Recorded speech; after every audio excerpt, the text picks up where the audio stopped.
নমস্কাৰ আকৌ ধুনীয়া ৰিলছ আপোনালোকৰ বাবে এযোৰ খুবেই ধুনীয়া হ'ব কটন নুনি কালাৰটো হ'ব পিচ কালাৰ ইয়াতে শ্ৰিগিং কালাৰত ফুলবোৰ কৰি ধুনীয়াকৈ বনাই দিয়া হৈছে মেখেলাখন হেভিকৈ কৰা থাকিব এখন থাকিব মেখেলাখন এযোৰ আপোনালোকে ল'ব পাৰিব 2600 টকা ৰেডি টু কৰি ধুনীয়াকৈ ল'ব পাৰিব এযোৰ খুব মৰম লগা হ'ব হোৱাইটত ফুলৰ কালাৰবোৰ কৰা হৈছে লাইট কালাৰত এযোৰ আপোনালোকে ল'ব পাৰিব 2300 টকা এখন থাকিব মেখেলাখন ভাল লাগিলে স্ক্ৰিনশ্বট লৈ থব পাৰে এই হোৱাইট নুনি কটনৰ ধুনীয়া জোৰা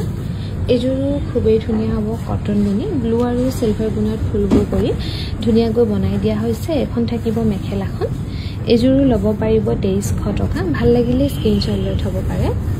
এযোৰ খুবেই ধুনীয়া হ'ব কটন নুনি গ্ৰীন আৰু ৰেডত বুটাবোৰ কৰি ধুনীয়াকৈ বনাই দিয়া হৈছে এখন থাকিব মেখেলাখন এযোৰ আপোনালোকে ল'ব পাৰিব 2600 টকা ভাল লাগিলে স্ক্ৰিনশ্বট লৈ থব পাৰে 2600 টকাত ল'ব পাৰিব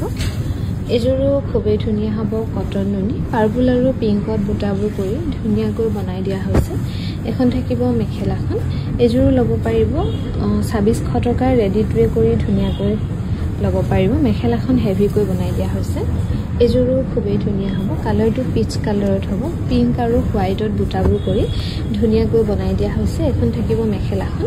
ইয়াৰ মেখেলাখন হেভিকৈ বনাই দিয়া হৈছে 2600 টকাত ধুনীয়াকৈ ল'ব পাৰিব ৰেডি টু কৰি